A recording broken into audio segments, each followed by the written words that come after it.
사랑, 하나님의 판단에 맡기는 것이라는 제목으로 함께 은혜를 나누려고 합니다. 사랑하는 여러분, 교회는 죄인들의 공동체입니까? 의인들의 공동체입니까?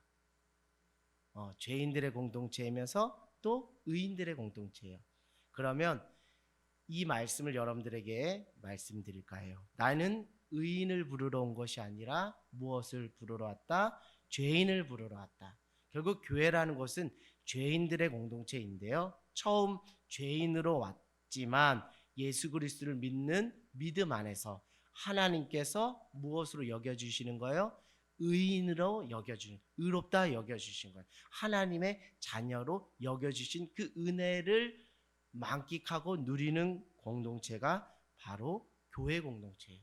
결국 이 사람 저 사람 다 왔기 때문에 교회 안에 수많은 문제들은 여전히 발생하기 마련입니다. 그것은 무엇이기 때문에요? 교회가 죄인들의 공동체이기 때문입니다. 그 대표적인 문제를 끌어안고 있는 교회가 오늘 우리가 함께 보는 고린도 교회인 거예요. 그러니까 고린도 교회 정말 답 없네. 고린도 교회 문제 많네. 아이고 어떡하나. 그렇게 볼 이유가 전혀 없어요. 고린도 교회의 모습이 우리 교회의 모습이고 고린도 교회의 모습이 한국 교회의 모습이라는 어떤 그 안타까운 마음을 가지고 이 말씀을 함께 나눌 때 그것이 우리에게 거울이 되고 성찰이 되어서 아름다운 성도로 교회로 또 거듭나게 세워지는 은혜가 있는 것이죠. 오늘 문제는 어떤 문제냐면 송사 문제예요. 법적 다툼이 어디 안에서 일어났다는 거예요? 교회 안에서 일어났다는 거예요. 누구 안에서? 성도와 성도 간의 그 문제가 내부적으로 잘 해결되고 원만하게 지혜롭게 해결되면 좋은데 이것이 세상의 법정에까지 가서 법정 다툼, 싸움을 하는 송사 문제가 있다는 거예요. 근데 여러분 우리가 고린도 교회를 보면 처음에 당파 문제가 있었고 그 다음에 성적인 문제가 있었고 오늘은 송사 문제, 법적 다툼의 문제가 있는데 왜 고린도 교회는 번번이 이렇게 계속 수많은 문제를 끌어안고 살아가는가? 제가 본질적으로 말씀드렸죠. 교회는 죄인들의 공동체이기 때문에 문제는 있기 마련인 거예요. 그러나 이것을 우리 스스로 자기 합리화하는 말씀으로 받아들이고 아이고 교회가 그렇지 뭐 사람이 그렇지 성도가 처음부터 완벽한 사람이 어딨어 거룩한 사람이 어딨어 성화의 과정을 걷는 거지 하면서 그런 자기 합리화의 도구로 수단으로 이 말씀을 적용하면 안 된다는 것을 말씀드립니다. 왜 고린도 교회는 왜 우리의 교회들은 문제 속에 계속 살아가고 있는가?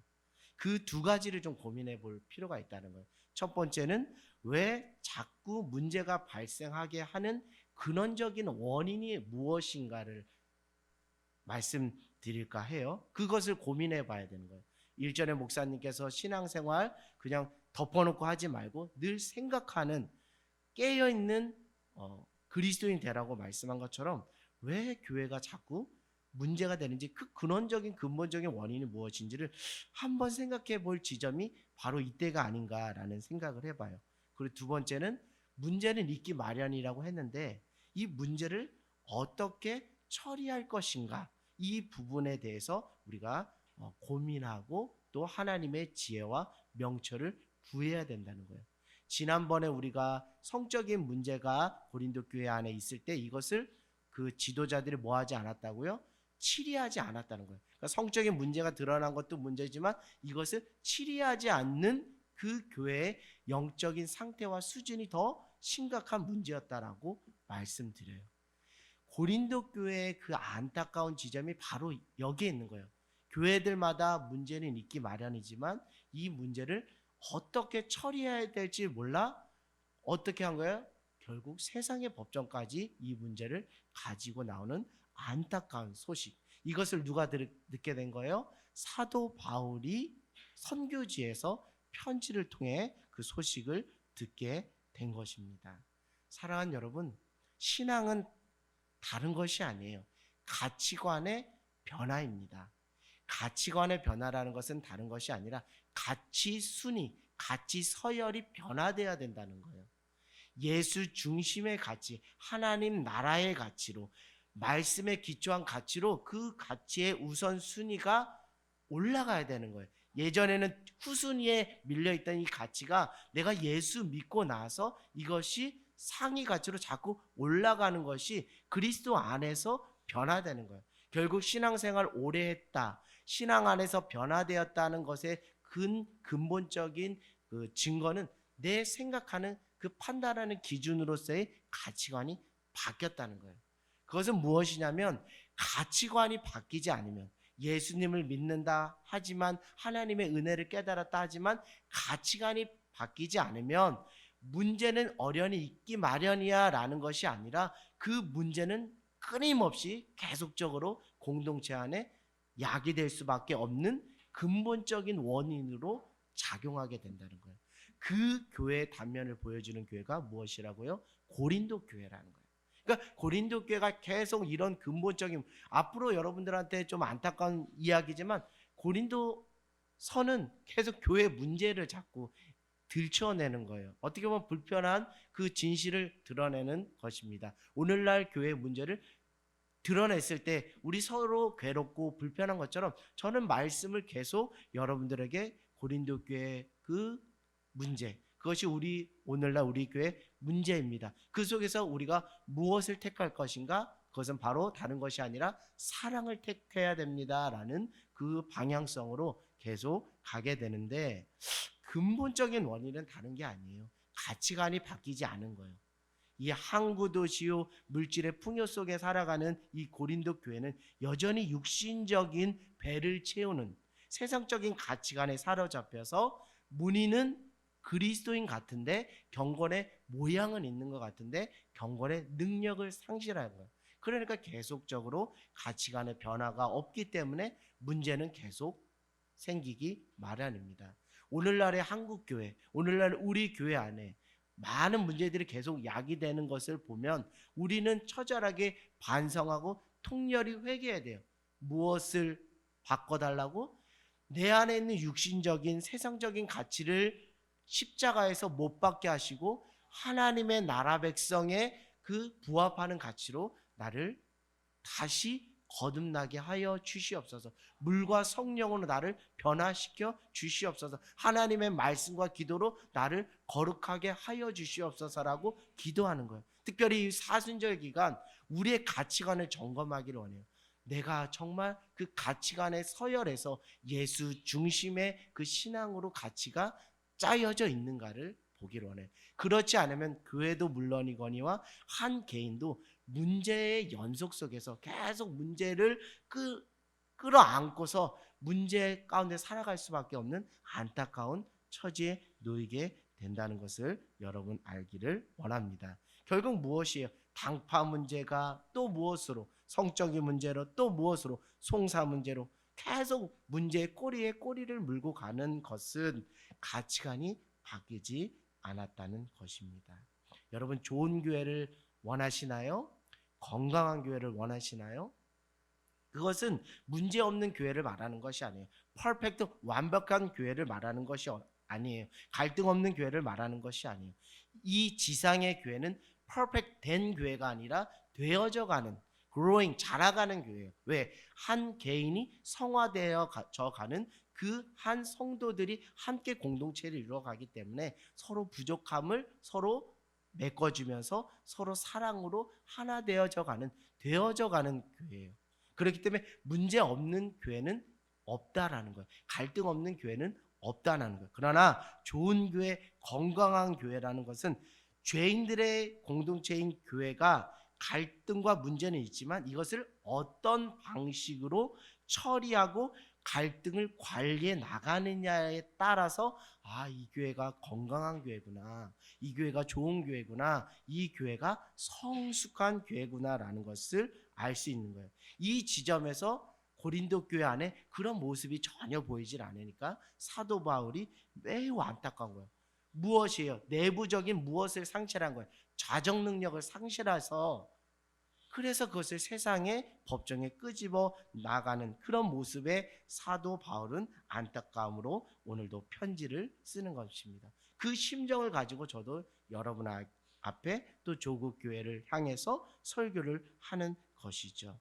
사랑하는 여러분, 어린아이들을 둔 자녀들, 또 어린아이들과 함께 지내는 분들은 이해가 빠를 거예요. 그것은 다른 것이 아니라 저도 이렇게 집에 있다 보면 아이들이 엄마 아빠를 자꾸 무엇으로 자꾸 몰아세우냐면 재판관으로 몰아세워요. 재판장이 되어달라고 해요. 왜?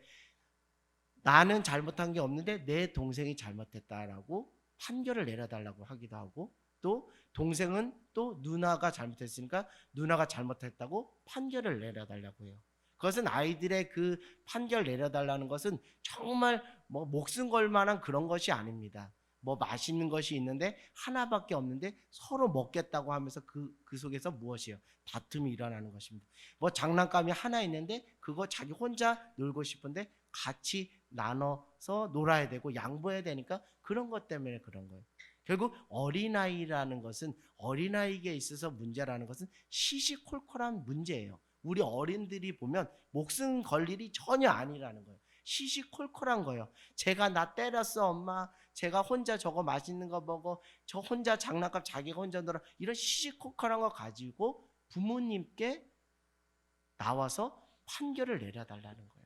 이것은 어린아이들의 모습입니다. 이 어린아이들이 뭐 잘했다 잘못했다 이런 차원이 아니라 발달 주기로 봤을 때 이 어린아이들의 순수함이 이런 시콜콜한 것까지 부모님께 가져오는 모습이 있다라는 거예요. 그런데 사도 바울은 이렇게 말합니다. 너희들이 어린아이의 일을 버리고 그리스도의 장성한 분량으로 자라가라는 거예요. 그것은 무엇이냐면 어린아이가 시시콜콜하게 그 문제를 가지고 부모님께 나와서 해결하려고 하는 것처럼 자기들끼리 그 문제 갈등 관리를 해결해 나가지를 못하니까 그런 거예요. 그건 무엇이냐면 고린도 교회도 이 시시콜콜한 아주 작은 것조차도 자기 안에서 해결할 수 없어서 세상의 법정으로 가는 믿음의 영역으로 보면 믿음의 수준이 무엇과 같다고요? 딱딱한 밥을 먹지 않고 순전한 부드러운 그 우유를 먹어야 되는 믿음의 분량으로 말하면 아주 어린아이의 믿음에 해당한다는 거예요. 그래서 사도 바울은 믿음이 그리스도의 장성한 분량으로 자라가라고 하고 어린아이를 버리라고 하는 거예요. 사랑하는 여러분, 우리 하늘땅교회가 이제 개척한 지 13년이 되었습니다. 이제 어린아이의 일을 벗어버리고 나만 사랑해 주세요, 나만 알아주세요, 누가 나를 위해서 해요, 목사님 누구 판단해 주세요, 판결해 주세요 라고 문제에 시시콜콜한 것까지 다 가지고 와서 까발리는 이런 어린아이의 모습이 아니라 그리스도께 더 가지고 나와서 기도의 자리로 나와서 말씀의 거울 앞에서 스스로 침묵하며 기도하며 하나님이 주시는 마음이 무엇인지, 하나님의 선한 뜻이 무엇인지, 내가 스스로 용납해야 되는 것인지, 내가 더욱더 침묵해야 되는 것인지, 내가 용서를 해야 되는 것인지 등등, 그것을 놓고서 신앙적으로 풀어갈 수 있는 그 여유와 그 넉넉한 존재의 넉넉함이 그것이 다른 게 아니에요. 그리스도의 장성한 분량으로 무엇이에요? 믿음이 자라간다는 것이에요. 이게 성화입니다. 이게 성숙이요 곧 성화예요. 결국 성숙과 성화는 갈등 관리, 문제 관리를 공동체 안에서 어떻게 해결하는가라는 거예요. 제가 오늘 이제 새로운 그 주변의 아파트에 이사 가신 우리 수아 친구의 그 엄마 아빠의 집에 초대를 받았어요. 그래서 또 하나님의 마음과 사랑을 가지고 함께 교제하는 시간을 가졌는데 여자분들은 그런 말씀을 안 하시는데 이제 이런 이야기가 나왔어요. 뭐 이제 결혼 어떻게 하게 되었고 어떻게 만나서 또 가정을 꾸리게 됐는지 그런 이야기들을 좀 나누게 되었는데 한 남자분은 이제 옆에 아내가 바로 옆에 있는데도 불구하고 저는 이제 이게 결혼을 준비해야 되는 그 청년들한테 이렇게 이야기하고 싶다는 거예요. 결혼하지 말라고, 이렇게 뜯어 말리고 싶다고 이렇게 이야기를 하는 거예요. 그건 무엇이냐면 저도 이해는 돼요. 왜 그러냐면 혼자 살면 문제 발생할 일이 없거든요. 왜? 혼자 자기와 싸우는 사람은 없잖아요. 문제가 발생한다는 것은 무엇이냐면 공동체를 형성했기 때문에 두 사람 이상이 살기 때문에 문제가 생기는 거예요. 그러니까 그 문제의 연속 속에서 살아가는 그 인생이 너무나 괴롭기 때문에 그 남자 아빠는 결혼 안 하는 게 나을 것 같아요. 원룸 하나 얻어서 혼자 살았으면 좋겠어요. 이럴 정도로. 그 옆에 아내분이 있는데 그러나 분위기는 그렇게 뭐 심각하진 않고 웃으면서 넘겼는데 남자로서 저도 공감은 되더라고요. 왜요? 가정을 꾸려가고 공동체를 이루어가고 또 교회 공동체를 이루어간다는 것은 정말 서로 모난 부분들이 막 쭈뼛쭈뼛 보이잖아요. 그것을 또 깎아야 되고 하는 그 불편함. 그러나 그것이 없다면 우리가 목사님 말씀하신 것처럼 참된 그리스도인으로서 자라가지 못하기 때문에 그것은 우리에게 반드시 필요한 거예요. 결국 무엇이에요? 문제를 끌어안고 공동체 안에 살아간다는 것은 무엇의 기회인 거예요? 내가 성숙과 성화라고 할 수 있는 하나님의 좋은 기회라는 거예요. 하나님이 나에게 주신 기회라는 거예요. 그러니까 공동체 안에, 가정 안에, 교회 안에, 여러분들이 속된 직장 안에서 문제가 불쑥불쑥 내가 이런 모습이 있고 이런 쓴뿌리가 있었네 라고 발견할 수 있는 그 기회로서 그 하나님의 계획과 섭리로 여러분들이 잘 믿음으로 재해석하기를 원합니다. 이것이 재해석되지 않으면 우리는 스스로 이러는 거예요. 나는 잘못한 게 없는데 저 사람만 잘못했어. 나는 뭐 특별히 나는 하자가 없는데 저 사람한테 하자가 있어. 이렇게 생각하는 거예요. 그러나 성숙한 교회는 이것이 저 사람의 문제가 나의 문제고 나의 문제가 저 사람의 문제. 우리가 서로 긍휼함으로 중보하고 끌어안으며 성화의 길을 가야 되는 하나님의 계획과 섭리의 그 역사의 큰 물질기 가운데 있구나라는 그런 인식과 이해와 해석을 가지고 살아가는 것이 참 중요하겠다라는 생각을 해보게 됩니다. 사랑하는 여러분, 추수할 것은 많되 일꾼은 부족하다. 이런 말씀이죠. 참 쓸만한 사람이 없어도 왜 이렇게 없을까라는 생각을 해보게 됩니다. 이 사도 바울의 탄식이 여기 있는 거야. 이 쓸만한 사람이 왜 이렇게 교회 안에 없는가? 추수할 것은 많을 때 왜 이렇게 일꾼이 부족한가? 5절을 한번 읽어보겠습니다. 5절이요. 시작. 내가 너희를 부끄럽게 하려 하여 이 말을 하노니 너희 가운데 그 형제간의 판단할 만한 지혜 있는 자가 이같이 하나도 없느냐. 한 명이라도 있으면 좋겠는데 한 명도 없어서 이 문제를 세상 법정으로 가져가냐 이거예요. 오늘날 하나님께서 공동체 안에서 세우시기를 원하시는 리더의 조건이 무엇이라고요? 지혜 있는 자, 지혜 있는 자. 초대교회 7집사를 세울 때 기준이 3가지가 있다고 그랬죠? 칭찬 충만, 지혜 충만, 성령 충만. 그 중에 하나가 지혜 충만이에요. 결국 리더로서 요구되는 그 자질은 지혜인 거예요. 근데 그것은 세상의 지혜가 아니에요. 하나님을 경외할 때 하나님으로부터 오는 그것이 무엇이라고요? 지혜라는 거예요. 왜? 하나님을 경외하는 것의 근본, 지혜는 하나님을 경외하는 것이라고 잠언서가 말씀하고 있는 것이에요. 사랑하는 여러분, 제가 학교에도 있고 또 교회도 있고 또 가정에도 있으면서 어떤 부분에서 또 리더의 자리에서 또 공동체를 이끌어가는 그 과정 속에서 사도 바울의 심정이 이해가 돼요.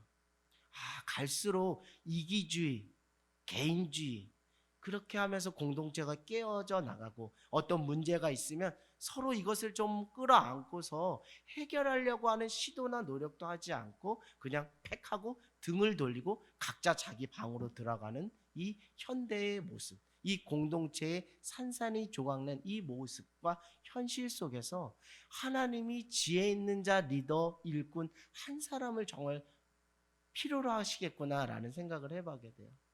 요즘 학교 공동체도 그렇고 가정 공동체, 교회 공동체도 세상의 어떤 가치관이 스물스물 들어와서 경쟁을 부추기고 1등만 박수를 받고 그리고 개인의 어떤 이기심과 개인주의로 신앙을 그럴싸하게 표정하는 그런 모습 속에서 갈등이 초래되면 이 갈등을 그냥 누가 나서서 중재하려고 하는 사람이 없다라는 거예요. 그냥 각자 제 길로 스스로 띠를 띠면서 각자 가면서 서로에게 손가락질하고 삿대질하는 이 모습을 보면서 사도 바울의 그 심정, 더더욱 하나님의 말할 수 없는 그 탄식의 소리가 들리는 거예요. 이렇게 쓸만한 사람이 없을까? 추수할 것은 많되 일꾼이 부족하구나. 내가 그 사람 되기를 주님 원합니다. 나를 사용하여 주시옵소서. 결국 무엇이에요? 성품이 곧 신령인 시대가 올 것입니다. 성품이 곧 스펙이 되는 시대가 올 거예요. 그 지점에서 선한 영향력을 발휘할 수 있는 공동체로서 가장 적절하고 정말 귀하게 쓰임받을 수 있는 공동체가 교회 공동체인 거예요. 그래, 갈등이 있고 문제가 있어도 교회는 다르구나. 교회는 처리하는 방식이 다른 거야. 그들은 서로에게 삿대질하지 않고 서로의 아픔을, 서로의 그 모난 부분들을 끌어안고 서로를 위하여 기도하고 중보하고 있구나. 야, 교회 다니는 그 사람, 그 장로님, 그 집사님, 권사님에게 내가 이 역할을 맡겠구나. 그분을 리더로 내가 세우겠구나. 그런 그 선한 영향력과 그 쓰임새로 사용될 수 있는 가장 좋은 공동체가 바로 교회 공동체라는 거예요. 왜요? 우리는 다른 세상 사람들보다 교회라는 공동체로서 또 공동체 안에서 훈련받는 그런 기회를 하나님이 주셨잖아요. 그렇기 때문에 사랑하는 여러분, 자녀들에게 성품에 대해서 정말 강조를 하십시오. 저는 단언코 믿음으로 선포하고 확신합니다. 성품이 곧 실력이요 스펙이 되는 날이 반드시 도래했다는, 이미 도래한 줄 믿습니다. 도래할 것입니다. 점수가 우선이 아니라 세상 사람들도 이제는 성품 좋은 사람, 특별히 갈등 관리, 문제 관리 속에 그 중심을 삐집고 들어와서 그 관계를 회복시키는 중재자의 역할을 하는 그 리더, 그 중간자 리더, 상위 리더들을 정말 세상 사람들도 지금 찾고 있어요. 왜요? 그것을 하려고 하는 사람, 그것에 에너지 쓰기를 싫어해서 다 그냥 손 넣고 그냥 무방비 상태로 있는 그 현실들을 저도 많이 목도했기 때문입니다. 사랑하는 여러분, 하나님은 오늘도 우리를 사용하기를 원해요. 무너진 그 공동체, 갈등과 그 반목과 그 문제 속에서 깨어져가는 그 공동체의 안타까움을 누가 나를 대신하여 봉합할 수 있을까? 꼬맬 수 있을까? 붙여낼 수 있을까? 그 사람을 하나님이 찾으신다는 거예요. 그래서 다른 것이 아니에요. 하나님을 경외하고 두려워하십시오. 그러면 그분께서 지혜와 명철을 감당할 수 있는 능력을 주셔서 여러분을 통해서 공동체를 하나 되게 하는 귀한 그 사명과 역할로 여러분을 귀하게 사용하실 줄 믿습니다. 이런 지점이 초대교회 안에 있었다는 거예요. 이런 지점이 초대교회 안에 있었으니까 세상 사람들과 구별되는 무슨 포인트가 있다는 거예요? 매력 포인트가 있었다는 거예요. 그러니까 죽음을 불사고 교회 공동체로 온 거예요. 초대교회는 전도가 있었다고 그래요? 없었다고 그래요? 없었어요. 그러나 삶으로 예배하고 삶으로 전도하니까 이 매력이 넘쳐서 사람들이 소리 소문 없이 죽음을 불사하고 공동체에 들어와서 초대교회는 오히려 밖에 가운데 믿는 자가 더했다라는 것을 여러분들에게 말씀드립니다. 이런 것에서 여러분 주저하지 말고 실력 발휘 한번 제대로 한번 해봤으면 좋겠어요. 야, 그리스도인 다르구나, 성품적으로나 그런 어떤 문제를 처리하는 방식에서 그리스도인 다르구나라는 것을 여러분 한 분 한 분을 통해서 제대로 실력 발휘를 해 주시기를 간곡히 부탁드려요. 하늘땅교회 간판은 바로 여러분입니다. 여러분이 하늘땅교회 간판으로서 중재자의 그 실력, 성품으로서의 실력을 발휘한다면 전도가 저절로 될 줄 믿습니다. 관계전도, 삶으로 예배하고 전도할 때 놀라운 부흥이, 회복이 임하게 될 줄 믿습니다. 여러분, 혈과 육으로 한번 싸워보세요. 누가 이기는 거예요? 다 지는 겁니다. 혈과 육의 싸움을 하라고 우리를 부르신 것이 아니에요. 영적 싸움에서 승리해야 될 자가 우리라는 그 정체성을 여러분이 잊지 않기를. 왜 세상 법적으로 가느냐? 그것은 무슨 싸움을 자꾸 하기 때문에요? 혈과 육의 싸움을 하는. 우리는 영적 싸움을 해야 되는 사람인데 혈과 육의 싸움을 하는 사람으로 자꾸 있는 거예요. 6절을 한번 읽어보겠습니다. 6절이요. 시작. 형제가 형제와 더불어 고발할 뿐더러 믿지 않은 자들 앞에서 하느냐. 이렇게 하는 것입니다. 여러분 7절이요. 너희가 피차 고발함으로 너희 가운데 이미 뚜렷한 허물이 있나니 차라리 불의를 당하는 것이 낫지 않느냐. 차라리 속는 것이 낫지 않느냐. 여러분 속아 주십시오. 그냥 눈 감아 주십시오. 지는 것이 이기는 것입니다라는 세상의 말씀이 격언이 있듯이 여러분 기독교의 진리의 정수는 패러독스 역설에 있는 거예요. 다른 것이 아닙니다. 크고자 하는 자는 뭐라는 거예요? 작아지라는 거예요. 높아지고자 하는 자는 먼저 낮아지라는 거예요. 대접받고자 하는 자는 먼저 대접하라는 거예요. 지면 여러분 지는 게 아니에요. 하나님께서 결국 이기는 자로 승리케 해주시는 줄 믿습니다. 사순절 기간 이 역설적 패러독스 역설의 진리를 붙잡고 십자가를 통과해 보시라니까요. 자기를 부인한다는 것은 이 역설적인 그 복음과 말씀을 내 안에 심는 거예요. 육화되는 거예요. 이 말씀이 육신이 되어 우리 가운데 예수님이 오신 것처럼 이 말씀, 이 역설적인 진리를 우리가 먹는 거예요. 그래서 육화되는 거예요. 성육신화되는 거예요. 그것이 무엇이에요? 십자가에서 자신을 꺾고 십자가를 통과하는 거예요. 십자가를 통과해야 고난을 통과해야 무엇이 있기 때문에 부활의 영광이 있기 때문에 고난 없는 부활의 영광은 없습니다. 여러분 그래서 그 사순절 기간 이 십자가를 통과해서 그 부활의 주님의 그 기쁨이 곧 나의 기쁨으로서 크게 반깃될 수 있도록 여러분 그 심령의 상태를 가지고 자기 부인과 역설의 진리로 그 나의 그 전 인격을 완전히 도배하는 그런 사순절의 기간이 되기를 원합니다. 여러분 5절에 보니까 대놓고 이렇게 이야기해요. 대놓고 이렇게 5절에 내가 너희를 부끄럽게 하려 이 말을 하노니. 어느 때는 사도 바울이 내가 너희를 부끄럽게 하려고 이런 말 하는 것이 아니다. 내가 없어서 이런 말 하는 거 아니다. 뭐 이런 표현을 하지만 5절은 대놓고 말하는 거예요. 내가 말한다. 너희들 좀 뭐 해라는 거예요? 부끄러워 좀 해라는 거예요. 할렐루야. 최소한의 양심의 가책은 좀 느끼라는 거예요. 양심에 화인 맞은 자여 최소한 부끄러워할 줄은 알아라 이 말이에요.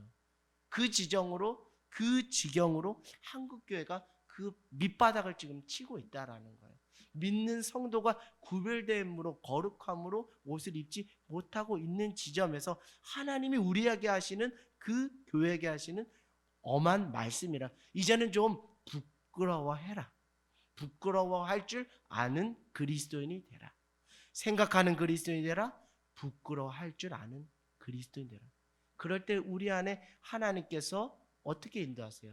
회개함으로 우리를 회복의 자리로 구원의 여정으로 계속 인도해 가시는 거예요. 그건 무엇이에요? 세상의 법정에 가서 이것을 판결받는 것, 그것은 잘못된 것이라는 것을 강력하게 이야기하고 있는 것입니다. 결국 이렇게 하는 것은 세상으로는 승자와 패자가 있을지 모르지만 신앙 안에서는 모두가 무엇이라는 거예요? 패배자라는 것을 여러분 알기를 원합니다. 자, 우리 한번 또 말씀을 계속 이어 나갈 텐데요. 여러분, 지난번에 우리 목사님께서 어제 말씀해 주신 것처럼 긍휼이라는 것을 이야기해 주셨어요. 우리가 사랑, 하나님의 사랑, 사랑하는데요. 여러분 양파도 까도 그 양파의 그 하얀 모습들이 자꾸 보이는 것처럼 사랑이라는 양파를 그냥 사랑, 뭉뚱그려서 사랑 이렇게 하면 신앙의 성장과 성숙의 그 마이너스 요소가 됩니다. 사랑의 다양한 색깔들을 경험하고 맛보아야 돼요. 그 대표적인 사랑의 색깔, 양파를 깠을 때 그 모습이 무엇이라고요? 긍휼인 거예요. 사랑이 하나님의 긍휼이었구나.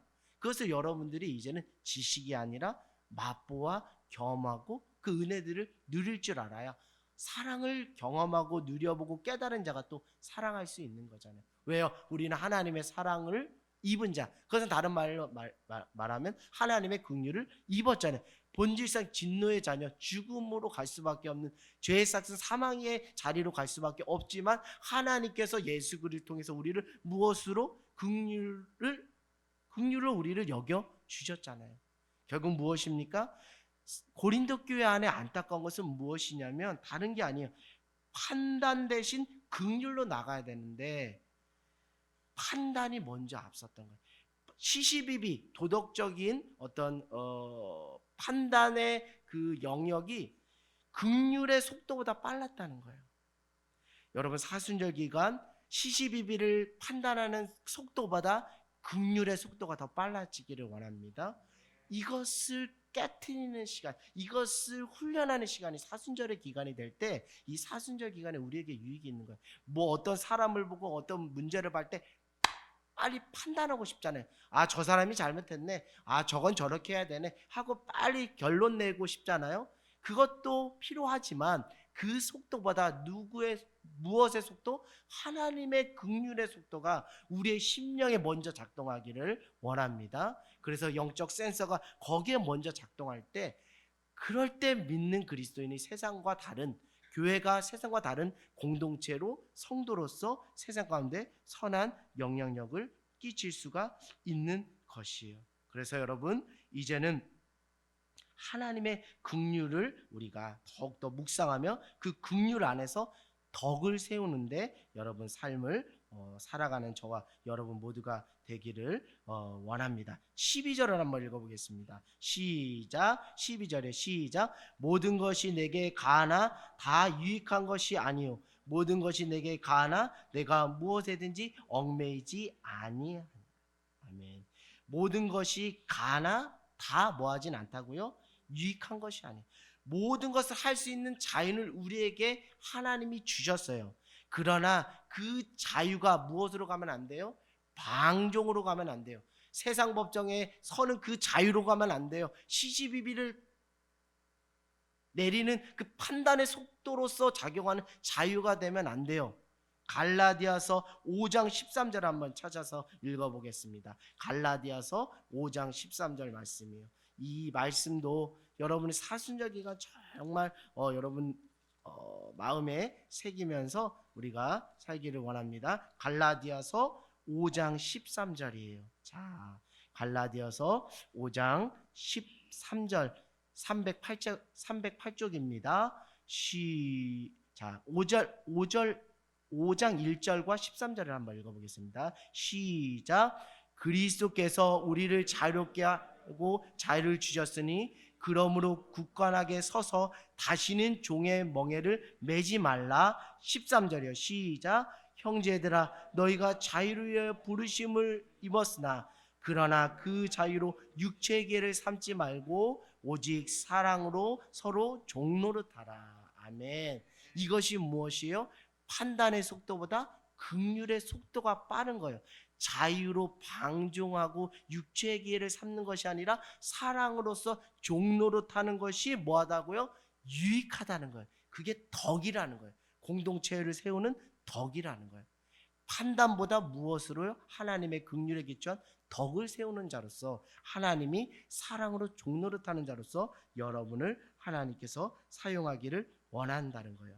여러분 이제 우리가 고린도 전서 6장 후반절 12절부터 이제 20절을 이제 통으로 어떻게 보면 이것이 우리 공동체의 갈등 관리, 문제 관리를 어떻게 해결할지에 대한 영적인 원리가 여기에 있다라고 보는데 그것은 다른 것이 아니라 뭐 고차원적인 그것을 말하는 것이 아니라 결국 우리가 자유가 있다라는 건 뭐예요? 내 몸뚱아리 내가 스스로 컨트롤하는 것이 내가 생각하는 무엇이에요? 자유잖아요. 내가 마트 가서 아이스 깨끼 먹고 싶을 때 내가 가는 거 그게 내 자유잖아요. 결국 무엇이냐면 우리에게 놓여진 신앙의 훈련은 내 몸뚱아리를 어떻게 간수할 것인가라는 거예요. 할렐루야.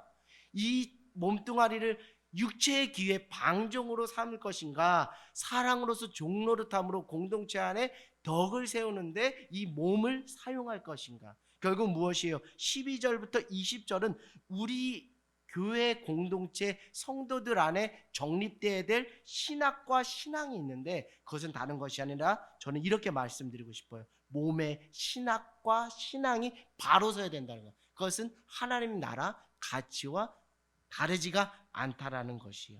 이 몸이 이 몸이라는 것이 잘못된 자유로 사용되면 결국 이게 투닥투닥 돼서 당파 문제, 성적인 문제, 오늘날은 송사 문제로 나오게 되는 것이잖아요. 자, 19절을 한번 읽어보겠습니다. 시작. 너희 몸은 너희가 하나님께로부터 받은 바 너희 가운데 계신 성령의 전인지를 너희가 알지 못하느냐. 우리의 몸이 뭐라고요?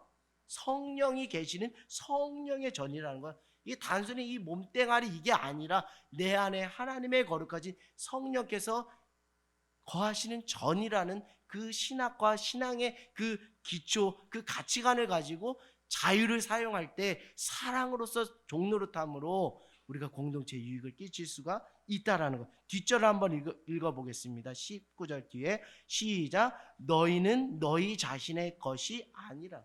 내 몸뚱아리 내 마음대로 쓰는 거 세상 사람들이 말할 때 그건 잘못이 아니에요. 도덕적으로 잘못된 거 아니에요. 법적으로 잘못된 거 아니에요. 내 몸뚱아리 소유권은 나이기 때문에. 그러나 신앙 안에서 이 내 몸은 내 것이 아니라 누구의 것이라고요? 주님의 것이라는 거예요. 주님께서 창조하신 하나님의 창조의 그 걸작품으로서 내 몸이 성령의 전이며 내 소유권이 나에게 있는 것이 아니라 나는 청지기로서 내 몸을 잘 관리해야 된다는 거예요. 이것이 정말 중요하다는 거예요. 자, 20절을 한번 읽어보겠습니다. 시작. 값으로 산 것이 되었으니 그런즉 너희 몸으로 하나님께 무엇을? 영광을 돌리라. 내 몸은 왜 하나님께서 목숨 왜 지금도 유지시켜 주셨다고요? 왜 숨 쉴 수 있게 이렇게 삶을 계속 연장해 주셨다고요? 하나님께 영광 올려드리라고. 우리가 살아있는 이유, 우리가 살아가야 될 존재 이유, 우리에게 목숨을 한 호흡을 허락해 주신 이유는 다른 게 아니에요. 나의 몸을 통해서, 나의 삶을 통해서 하나님께 무엇 하라는 거예요? 영광 올려드리는 방향으로 나가라는 거예요. 그럴 때 공동체 안에 덕을 세울 수 있고 그 문제를 아름답게 처리할 수 있는 신앙의 성장과 성숙, 성화로 나갈 수가 있다라는 거예요. 여러분 왜 밥 먹습니까? 왜 오늘 교회 왔습니까? 왜 공부하십니까? 왜 돈을 버십니까? 왜 몸으로 오늘도 한 호흡을 하고 살아가십니까? 그것은 다른 것이 아니라 우리의 몸을 통해서 우리 전 존재를 통해 삶을 통해서 하나님께 영광 올려드리라고 호흡도 허락해 주시고 건강도 허락해 주신 거예요. 결국 무엇이에요? 살아있다라는 것은 아직 하나님의 사명이 끊어진 것이 아니라는 거예요. 그 사명은 다른 것이 아니라 사랑하라는 사명이잖아요. 그렇죠? 그것은 다른 것이 아니라 하나님께 영광 올려드리라는 것이잖아요. 할렐루야. 자, 이래서 이런 것들을 이제 몸의 신앙과 신학을 이야기하는데 이것을 이루기 위한 근본적인 영적인 원리가 15절에 있어요. 15절을 한번 읽어보겠습니다. 시작. 너희 몸이 그리스도의 지체인 줄을 알지 못하느냐. 내가 그리스도의 지체를 가지고 창녀의 지체를 만들 수 있겠느냐? 결코 그럴 수 없다. 무엇이에요? 우리는 그리스도의 지체라는 거예요. 그리스도께 모아야 된다는 거예요. 우리 몸이, 우리 존재와 삶이 연합해야 된다는 거예요. 그리스도와 연합되지 않으면 우리 스스로의 인간적인 의지와 결단으로는 우리의 몸으로 하나님께 영광 올려드릴 수가 없다는 거예요. 누구에게 붙어 있어야 된다는 거예요? 예수 그리스도께 붙어 있어야 된다는 거예요. 그 시간이 바로 예배하는 시간인 거예요. 예배를 왜 나옵니까? 그리스도와 신비적인 연합을 통해서 내가 그리스도 안에, 그리스도가 내 안에 거하는 것.